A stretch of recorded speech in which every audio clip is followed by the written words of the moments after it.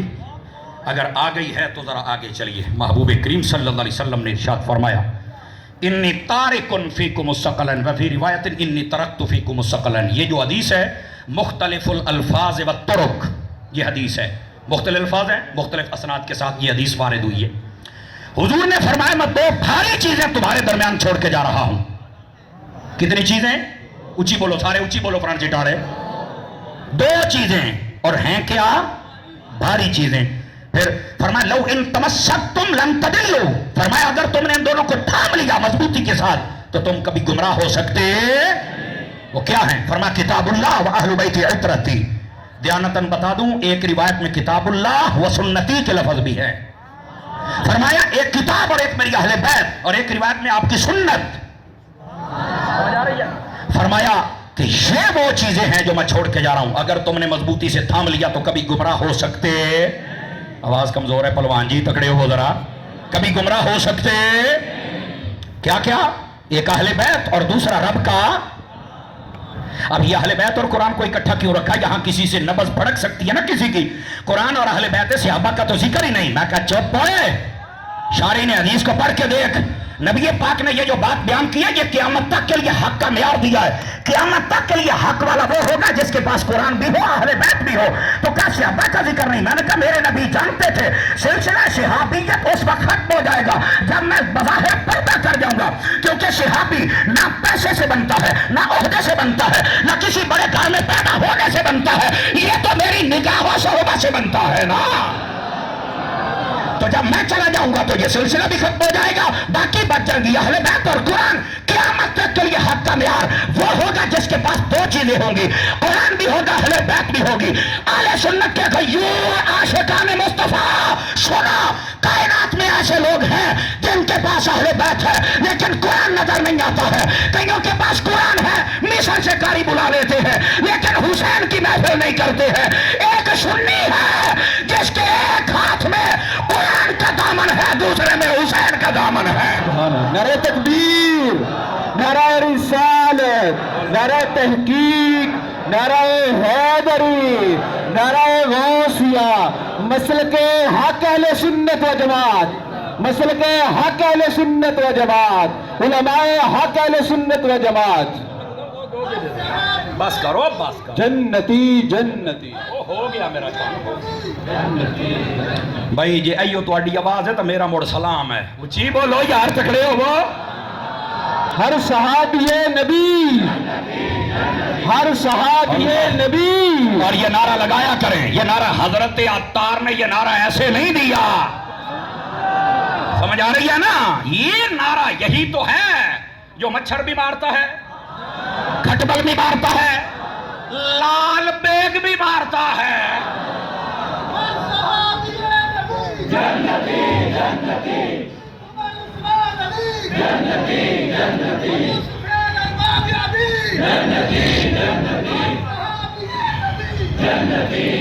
توجہ فرمائیں، تشریف رکھیں ذرا، میں اگلی بات سناؤں آپ کو. سمجھ آئیے بات؟ کتنی چیزیں عطا فرمائی؟ بٹھے بولو. قرآن اور اہل بیت کہتا صحابی نہیں ہے. میں کہا ہوں سمجھ آئیے کیوں نہیں ہے؟ اگر صحابی نہیں ہے باقی دو بھی تو نہیں نہ لابدیاں پئیاں، وہ بھی تو اہل سنت ہی کے پاس ہے نا. قرآن بھی ہے اور اہل بیت بھی ہے. ہم چوک میں کھڑے ہو کر قرآن بھی سناتے ہیں اور ساری رات شان حسین بھی سناتے ہیں. جس میں جرت ہو میدان میں آ جائے.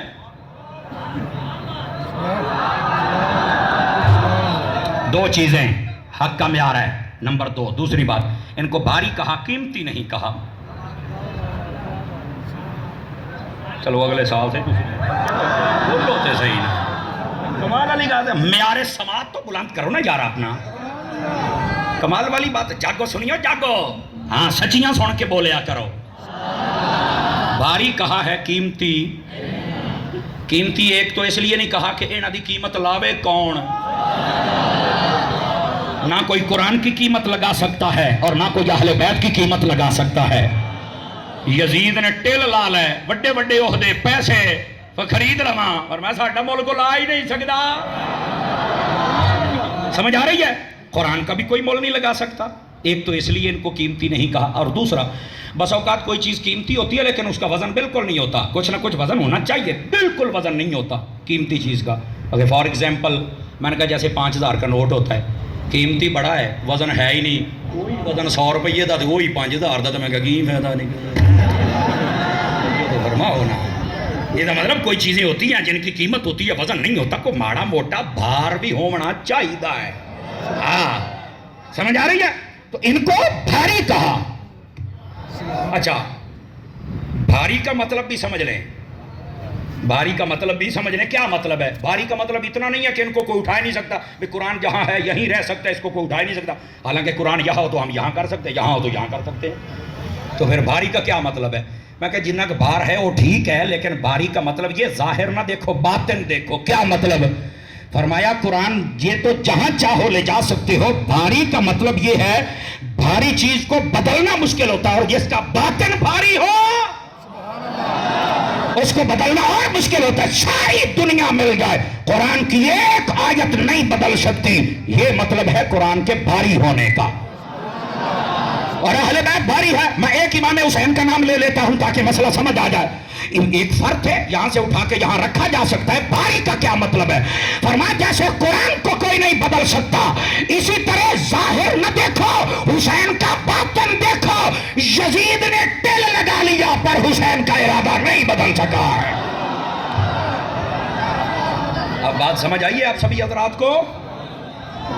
گرامی قدر حضرات، یہ ہے اصل حقائق جن کو سمجھنا ضروری ہے. جتنی اللہ آپ کو عزت بخشے.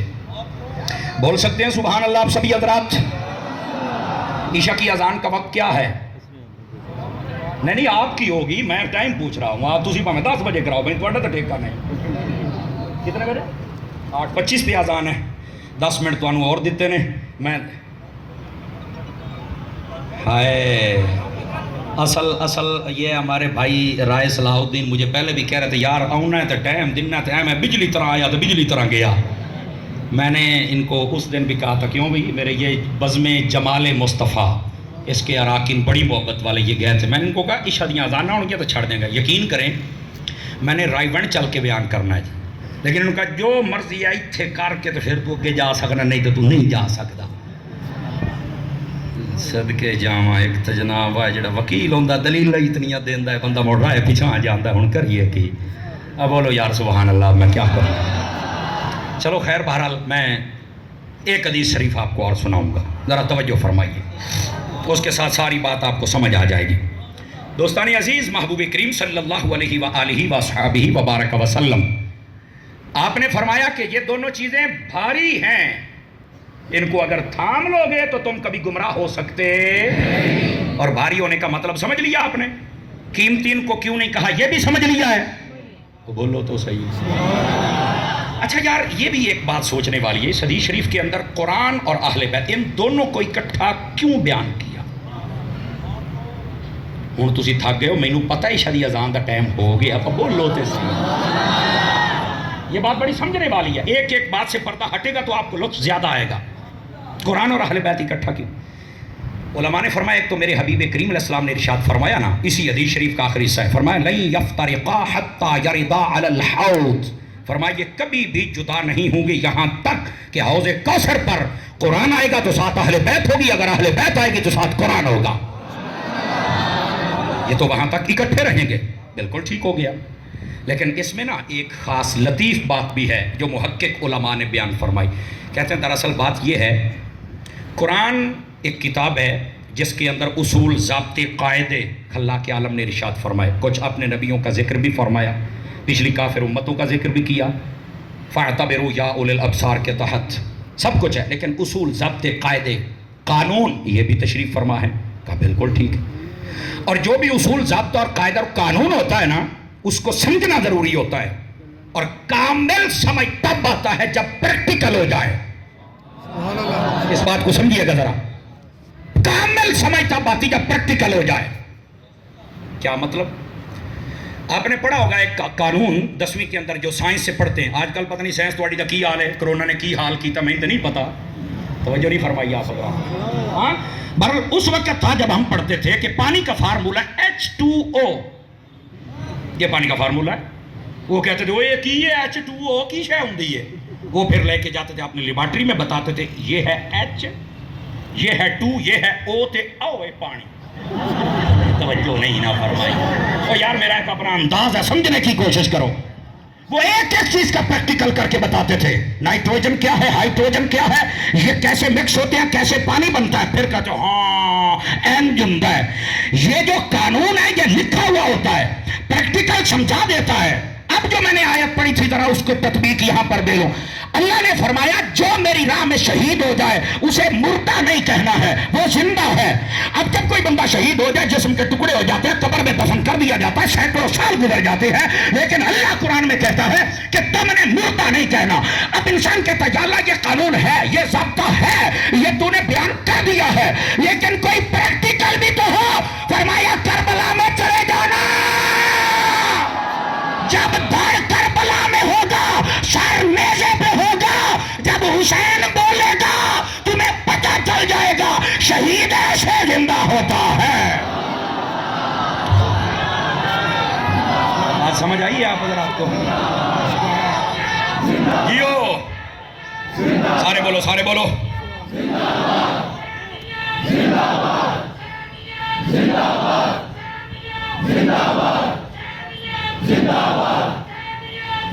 جیو میرا بابا اللہ سلامت رکھے.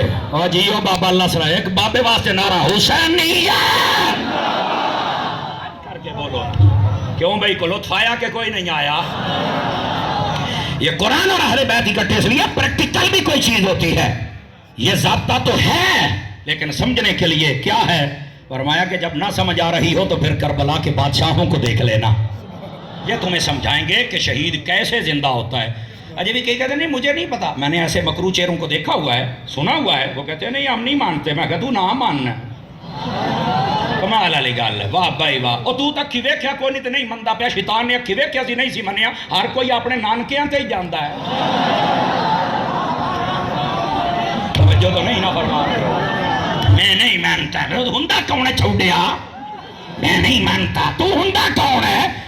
حسین آج تک دلوں پہ راج کر رہے ہیں, اور جن کو واقعہ کربلا سمجھ نہیں آتی سن لو.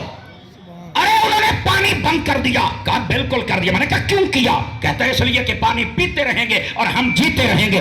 حسین نہ پانی پیے گا نہ جیے گا. میں نے کہا پھر یہ چشمے فلک نے بھی نظارہ دیکھا, کائنات کے ذرے ذرے نے دیکھا. جنہوں نے پانی پیا تھا وہ پی پی کے بھی مر گئے, جنہوں نے نہیں پیا تھا نیزے پہ چڑھ کے پھر وہ زندہ ہو گیا.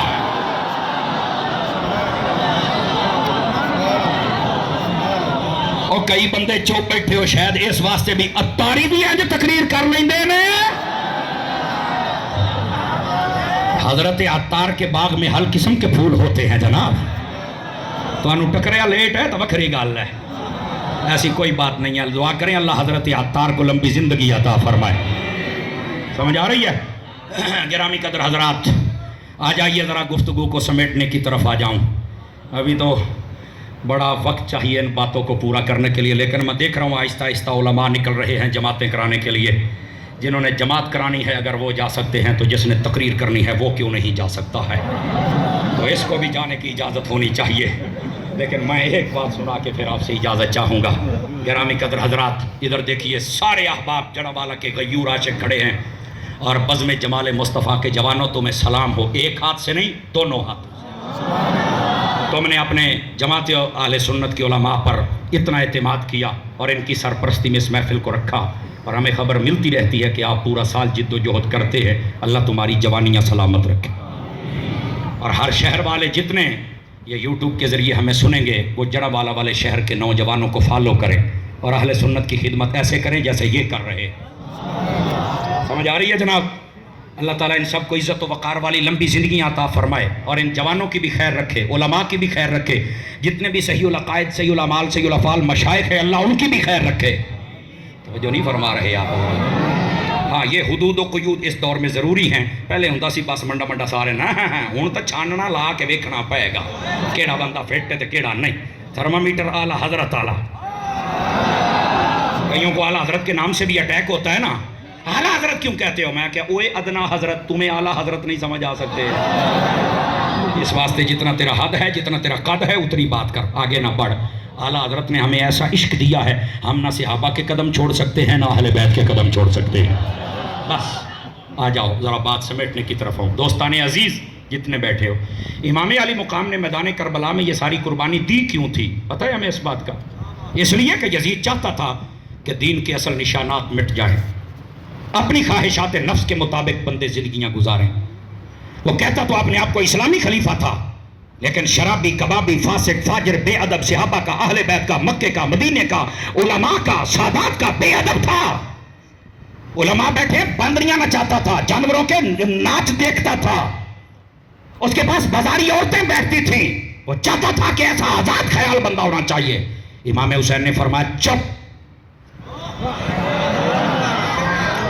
اگر اسلامی خلیفہ بننے کی خواہش ہے تو تعلیمات ان پر عمل کرنا پڑے گا جو میرے نانا جان نے دی ہیں، جس پر خلفائے راشدین تھے، اور ان پر چل جن پر تیرا باپ حضرت امیر معاویہ بھی تھے. سمجھ آ رہی ہے؟ یہاں سے یہ بھی بات بتا دوں، کسی کے دل میں یہ بات نہ ہے کہ حضرت امیر معاویہ کا بھی کوئی قصور ہے. چپ، صحابہ کرام پر انگلی نہ اٹھانا، مارے جاؤ گے. اور یہاں یہ بات بھی آپ کو بتا دوں، حضرت امیر معاویہ ابو سفیان کے بارے میں کئیوں کے پیٹ میں مروڑ ہوتا ہے، درد ہوتا ہے. علماء امت پہ صدقے جاؤں، ایویں تے نہیں آکھیا جو انہاں دا جڑا مخالف ہے جہنم دا کتا ہے، ایویں نہیں آکھیا، کو گل ہے. لیکن یہاں نکتہ سن لو، نکتہ. حضرت حر رضی اللہ عنہ میدان کربلا میں 2 محرم کو راستہ آپ نے روکا. توجہ ہے نا آپ حضرات کی؟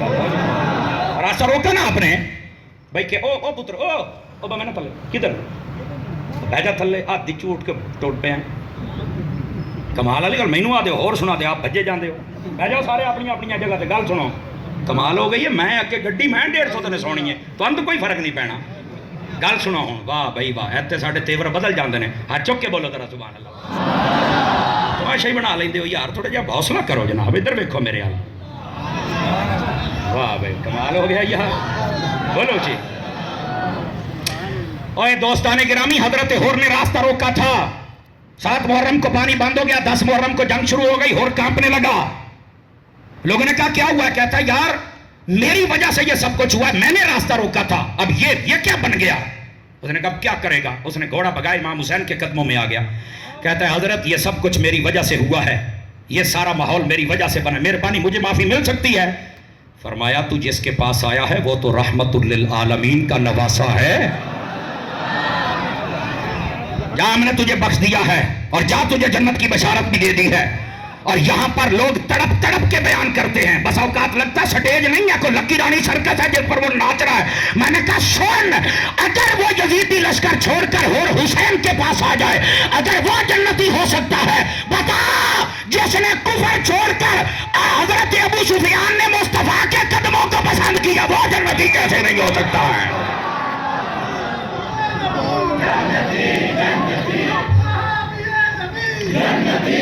گرامی کا درجات توجہ فرمائیے، اس بات کو سمجھیے، اس بات کو سمجھیے. اہل سنت کا وہ بندہ ہی نہیں ہے جو نبی کی کسی آل کے فرد کا منکر ہو یا اصحاب کا منکر ہو، نہیں ہے وہ اہل سنت کا بندہ. اہل سنت کا بندہ وہ ہے جو یہ کہے اہل سنت کا ہے بیڑا پار، اصحاب حضور نجم ہیں اور ناؤ ہیں عطرت رسول اللہ کی. اس واسطے کئیوں کو بڑی درد ہوتی ہے. میں پرسوں اسلام آباد میں تھا، میں نے یہ بات بیان کی تو وہاں پر ایک بندے نے پرچی لکھی، ذکر اہل بیت کا ہے تو تم حضرت ابو سفیان کا کیوں کر رہے ہو؟ میں نے کہا دیکھنا یہ تھا یہاں کو شیطان ہے کہ نہیں ہے. میں نے اصل یہ دیکھنا تھا. خدا کا خوف کرو، اپنے سینے اتنے تنگ نہ کرو جن کے تنگ ہیں، ورنہ مارے جاؤ گے.